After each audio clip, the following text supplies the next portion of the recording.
పద్మభూషణ్ గుర్రం జాషువా స్మారక కళా పరిషత్ ఆధ్వర్యంలో జాషువా 54వ వర్ధంతిని గురువారం దుగ్గిరాల్లో నిర్వహించారు. పోలీస్ స్టేషన్ సమీపంలో ఉన్న గుర్రం జాషువా విగ్రహానికి జాషువా కళా పరిషత్ వ్యవస్థాపక అధ్యక్షులు డాక్టర్ పెద్దేటి యోహాను, పరిషత్ గౌరవ సలహాదారు షేక్ సుభాని పూలమాల వేసి నివాళులర్పించారు. ఈ కార్యక్రమంలో Guruvindapalli Sugunaraju, Bulusupati Elleswararao, V Bujjibabu, V Chintayya, K Isaku, K Rajasekhar, P Rajesh, P Suman, P Radhakrishna, B Venkaiah, CH Zakriya, K Subbarao, V Nikhit, M Yesupadam తదితరులు పాల్గొన్నారు. ఈ సందర్భంగా యోహాను, సుభాని మాట్లాడారు. పద్మభూషణ్ గుర్రం జాషువా కళా పరిషత్ 37వ వార్షికోత్సవం, ఆ రీతిగానే మహాకవి గుర్రం జాషువా గారి 54వ వర్ధంతి సందర్భంగా 23 నుండి 24, 2 రోజులు సాంస్కృతిక కార్యక్రమాలు, జయంతి కార్యక్రమాలు నిర్వహిస్తున్నాం. ఈ కార్యక్రమాల్లో ప్రముఖులందరూ కూడా పాల్గొన్నందుకు వారికి ప్రత్యేక అభినందనలు తెలుపుతున్నాం. మహాకవి గుర్రం జాషువా చనిపోయి ఇప్పుడు 37, 54 సంవత్సరములైనది. ఆయన కీర్తి కలకాలం నిలవాలని, ఆయన మహాకవిగా విశ్వకవి సామ్రాట్ గుర్రం జాషువా చిరస్థాయిగా మన మనసులో ఉంటాడని తెలియజేస్తూ అభినందిస్తున్నాం, నివాళులర్పిస్తున్నాం. బడుగు బలహీన వర్గాల అభ్యున్నతికి తన రచనల ద్వారా పద్మభూషణ్ గుర్రం జాషువా గారు ఎంతో కృషి చేశారు. అదేవిధంగా ఆయన రచనల్లో విశేషంగా ప్రజాదరణ పొంది శ్రీతోషి, గబ్బిలం, క్రీస్తు చరిత్ర తదితరులు ఉన్నాయి. క్రీస్తు చరిత్రకి కేంద్ర అకాడమీ బహుమతిని కూడా పొంది ఉన్నారు. పద్మభూషణ్ మరియు కవి కోకిల, విశ్వసామ్రాట్ తదితర ఎన్నో బహుమతులు పొంది అందరి మన్ననలు పొందిన మహామనిషి.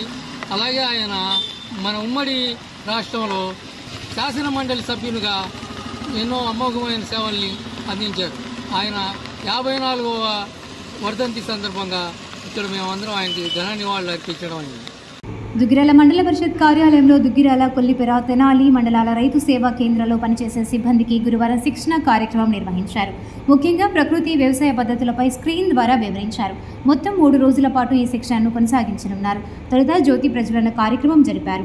ఈ కార్యక్రమంలో జిల్లా ప్రాజెక్టు డైరెక్టర్ సిహెచ్ రాజకుమారి, మండలాల అధికారులు R Vijayababu, K Sudheer Babu, Srinivas Reddy, AP community management, natural farming, రైతు సేవా కేంద్రాల సిబ్బంది పాల్గొన్నారు.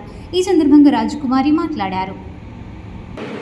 ఈ దుగ్గిరాల మండల ఆఫీస్లో 3 రోజులు శిక్షణ కార్యక్రమము ఏపీసీఎన్ఎఫ్ఐ ఆల్ విఏఎస్కి, విహెచ్ఎస్కి, ఆర్ఎస్కి ఇన్ఛార్జెస్ మొత్తానికి ఈ తెనాలి డివిజన్లో ఉన్నటువంటి మొత్తం ఆల్ ఇన్ఛార్జెస్కి ఇక్కడ ట్రైనింగ్ జరుగుతూ ఉంది ప్రకృతి వ్యవసాయం పైన. మరి ప్రతి వాళ్ళు కూడా అటెండ్ అయ్యారు. ఇక్కడ ఏంటంటే అంటే ముందుగా ప్రకృతి వ్యవసాయాన్ని ఎలా చేసుకోవాలి, దీన్ని ఇంకా ఎలా ముందుకు తీసుకెళ్ళాలి, దీంట్లో ఉన్నటువంటి మోడల్స్ ఏంటి, మరి భూమిని మనం ఎలా సారవంతం చేసుకోవాలి, ఇంకా ఎక్కువ మంది రైతుల చేత మనం ఆల్రెడీ ఇప్పుడు గుంటూరు జిల్లాలో సుమారుగా 28,000 మంది రైతులతో చేయిస్తున్నాము. 30,000 ఎకరాల్లో చేయిస్తున్నాము. మనకేంటంటే ఇప్పుడు national mission on natural farming కూడా వచ్చింది కాబట్టి దీనిలో భాగంగా ప్రతి గ్రామము ప్రకృతి వ్యవసాయంగా మారాలనేది మన హానరబుల్ సీఎం గారు, పిఎం గారు దృష్టిలో కూడా ఉంది. కాబట్టి దీనిలో భాగంగా కూడా ప్రతి విఏఏని, విహెచ్ఏని, ఆర్ఎస్కేని బలోపేతం చేసుకొని అక్కడ కూడా ప్రకృతి వ్యవసాయం వాళ్ళ ద్వారా కూడా ఈ రైతులందరికీ సమాచారం వెళ్ళాలి, సూచనలు సలహాలు అందాలి.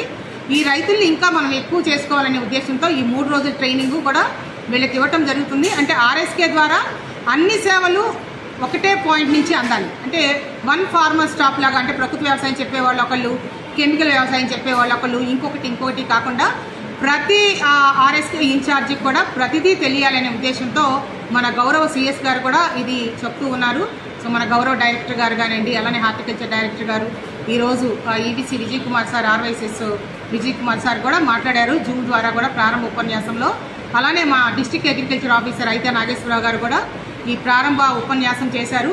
ప్రకృతి వ్యవసాయము, కెమికల్ వ్యవసాయము వేరు కాదు, రెండు కూడా అందరూ కలిపి పనిచేయాలి అని చెప్పి సారు సభాపూర్వకంగా కూడా చెప్పడం జరిగింది. కాబట్టి ఇప్పుడు ఇంకా ఉన్నదాన్ని రెట్టింపు చేసుకుంటూ మరి ప్రతి విహెచ్ఏ, విఏఏ కూడా దీన్ని బాగా నేర్చుకొని రేపు ఫీల్డ్ విజిట్ జరుగుతుంది. అట్లానే 3వ రోజు కూడా ఎలా సమన్వయంతో ఎలా కలిసి పనిచేస్తామనేది కూడా తెలుసుకోబోతున్నాము. ఈరోజు మరి ఈ తెనాలి డివిజన్లో ఉన్నటువంటి ముగ్గురు ఏవోలు, మరి తెనాలి వ్యవసాయాధికారి, అలానే దుగ్గిరాల వ్యవసాయాధికారి, అలానే కొల్లిపర వ్యవసాయాధికారి, అలానే అందరూ ఆర్ఎస్కే ఇన్ఛార్జీలు కూడా పార్టిసిపేట్ చేశారు.